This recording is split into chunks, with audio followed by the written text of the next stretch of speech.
They decided they were done with it.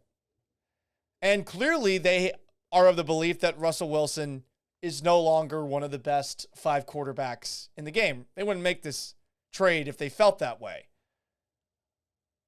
That's surprising, and I don't know why you make this trade unless you really feel like there's somebody that you can get right now to replace him. And first observations here, I just don't see who that is. If you want to have a sliver of positive feelings right now, I guess you could tell yourself, well, John Schneider, GM of the Seahawks, went to Patrick Mahomes' pro day in 2017, to Josh Allen's pro day in 2018, even though he had Russell Wilson under center.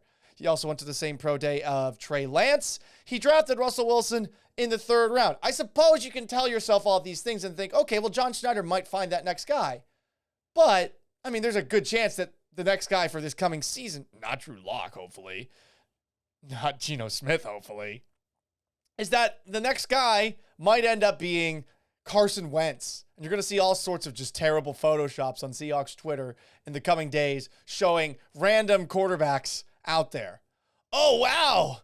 Jimmy Garoppolo? Seahawks quarterback? Let's go. Some people are the Cougs, our beloved Cougs. They are pushing Gardner Minshew. Heartbroken Hawk says, I'd love Minshew. Minshew would be fun, but would he be good? Gardner Minshew. Probably not the latter. Fun? Yes. Great.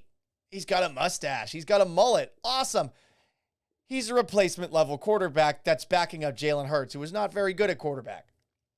Justin Dommett 13 says, when healthy, Russ actually performed as well or better than he has his whole career. You wouldn't know that if you pay attention to fan reaction. 12 fans forgot what it was like to struggle to find a franchise quarterback. You ain't fucking kidding me. And I made a joke on Twitter. I mean, imagine if going into next year, it's a competition between Geno Smith, who's got, I think, a DUI investigation ongoing with him, Geno Smith,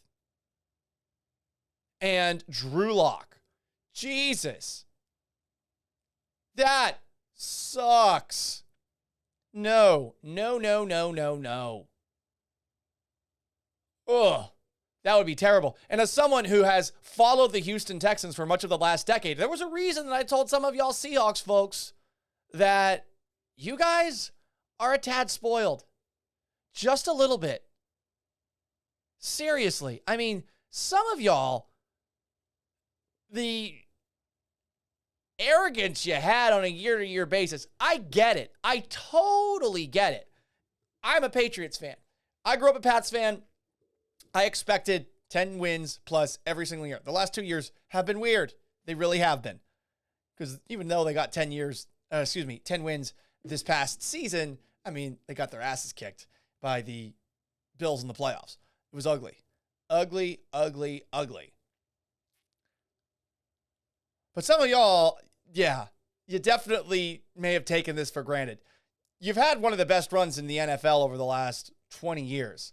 Holmgren era, all you had was 1 year of Jim Mora Jr., Holmgren era to Carroll era. I mean, that's about as good as it gets. And as far as coach back-to-back goes, even if you had the Jim Mora Jr. era in the middle, that's about as good as it gets.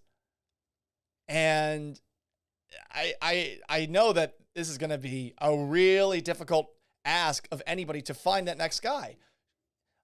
I'm willing to give John Schneider some benefit of the doubt in terms of finding that next guy. And some are suggesting Houston, where is it? Heartbroken Hawk says, Twitter is arguing that people think it might be Malik Willis, but seems like we would need a decent veteran to have in front of a rookie, I think is what you're trying to say there. Yeah, I think that that's definitely something that they're going to do. I don't know who that guy is, though. I don't know who I want that guy to be. I definitely don't want it to be Drew Lock. That's for damn sure. No. Heartbroken Hawk. We have to find a veteran quarterback. Newton had been rumored. Jesus, Cam fucking Newton. Oh God. These are the names. These are the names that we're spitballing right now.